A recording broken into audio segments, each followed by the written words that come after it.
Welcome to Ballyhannon House. Ballyhannon House is a 200-year-old Georgian structure set on an estate in the west of Ireland. We've had an equestrian centre here for generations. Let's go talk to some horses. Welcome to Ballyhannon. I'm Johnny Hassett and this is Jenny. Woke her up a little early this morning. I'm going to introduce you to a little bit about horse communication. First of all, a few myth busters. Horses are prey. They don't bite, they don't kick, they don't attack. They have the eyes on the side of their head, they run away. They're a flight animal. They're vegetarians. You are a predator. You have the eyes on the front of your head. If it has lived or breathed or grown on this planet, we've killed it. We have a machine for killing it, from single cells to an elephant gun. The flip side of that is Jenny is physically superior to us. She's bigger, stronger, faster, better eyesight, better sense of smell. The only reason we can ride her is because she lets us. So if you'd imagine that Jenny speaks Japanese and you don't know the language, in the next couple of minutes I'm going to show you the language and you'll be able to get Jenny to do anything you want. First of all, or to simplify it, it's twofold. There's the inside language and the outside language. And I'm going to deal with the inside language first. Your husband or wife comes in bad form, bangs the back door, bangs the keys on the table. You know they're in bad form. They know you know. You may even know why they're in bad form, and no one has said a word yet. That's how Jenny communicates. If you're ever standing in line at a bank or at a bar and you can feel somebody looking at you, that's how Jenny communicates. Except she's about 100 times better at it than you. The outside language is twofold. It's your body language and your touch. Okay?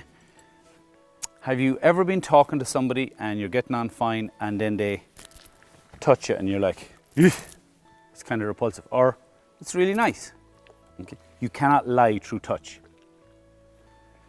It's always correct. People can put on a nice smile or a nice suit. The touch is always true. If it feels good, it feels good. If it doesn't feel good, it doesn't feel good.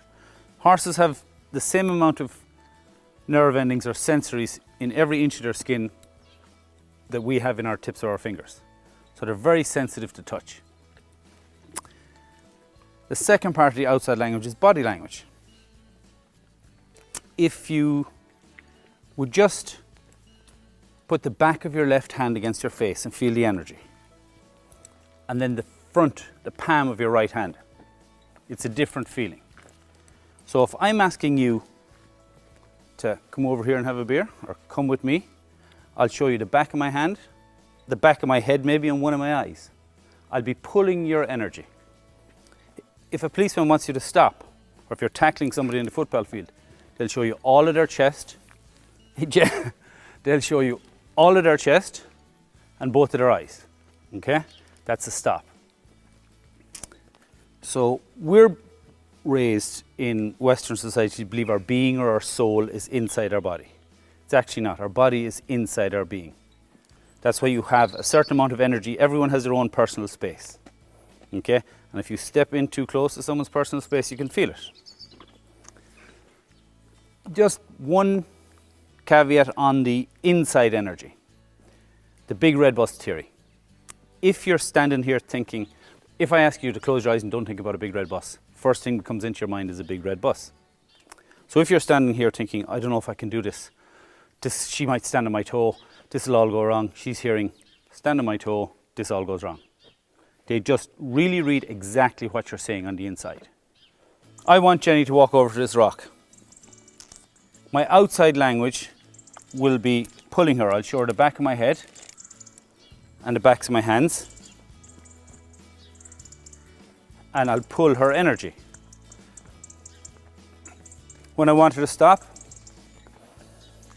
I'll show her the front of my hands and all of my chest. Okay? And I'm going to be really clear that we're going back here now. Come on, Jen. So Jenny will take direct instruction from your energy as opposed to your voice. Okay? Your voice is important, but it's the tone of your voice rather than what you say. Whoa, whoa, whoa is the same as go, go, go. Whoa, whoa, whoa means to slow down. So the last little bit on touch, They perceive a lot and process a lot from touch. Their eyesight doesn't allow them to recognize people on sight, or they have excellent motion detection. They can see a tiger coming out of a bush. So they perceive you by your smell, the sense of you, and your touch. And this point here is similar to this point up in your shoulders. Is really difficult to touch, so it's nice if someone gives it a rub. This point here, they love to be rubbed here. And you'll see humans doing it all the time when they get stressed.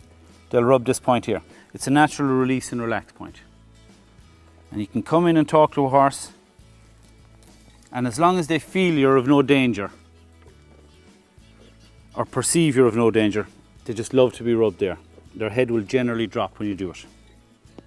That's it. That was a brief introduction to equine communication. Now we start the interactive, touchy-feely part. So come on down to Ballyhannon and we'll teach you to talk to horses.